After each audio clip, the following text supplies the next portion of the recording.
বন্ধুগণ, আজকে তোমাদের জন্য বানাবো নোয়া বিশেমাই। দেখো কেমনে বানাই।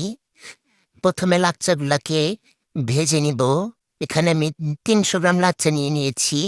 এটাকে হালকা করে ভেজে নিব। লাল জানি হয় না, লাল হইলে কিন্তু খেতে ভালো লাগবে না। তারপরে এটার ভিতরে দিয়ে দিচ্ছি 5 চামচ চিনি, তারপরে আবার ঘুটাই ঘুটাই মিশাই নিব। তারপরে দিয়ে দিচ্ছি 4 চামচ গুঁড়া দুধ। তারপরে আবার ঘোটানাটা ঘোটানাটা করে মিশিয়ে নেব।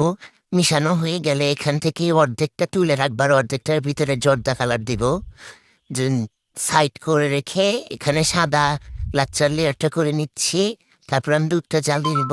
দিয়ে দিলাম গরুর দুধ, তারপর গুঁড়া দুধ, চিনি, কনডেন্স মিল্ক দিয়ে ঘুটাই ঘুটাই মিশিয়ে নেব। ভালো করে ঘুটাইতে হবে, না হলে কিন্তু হবে না। দিয়ে দিচ্ছি 2 চামচ পরিমাণ কর্নফ্লাওয়ার।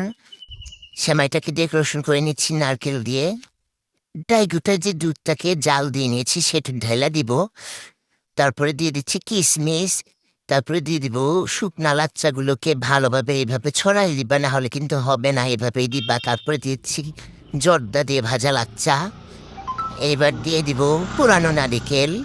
তারপরে দিয়ে দিব কুচি কুচি করে কাটা নারিকেল। তারপরে দিয়ে দিব ভাজা কাঠবাদাম, কাজু বাদাম। দিয়ে দিচ্ছি কিশমিশ, চেরি। তারপরে একটু ডেকোরেশন করে দিলাম। এবার সুন্দর করে ফ্রিজে রাখবা ঠান্ডা হওয়ার আগ পর্যন্ত। বাই, আল্লাহ হাফেজ।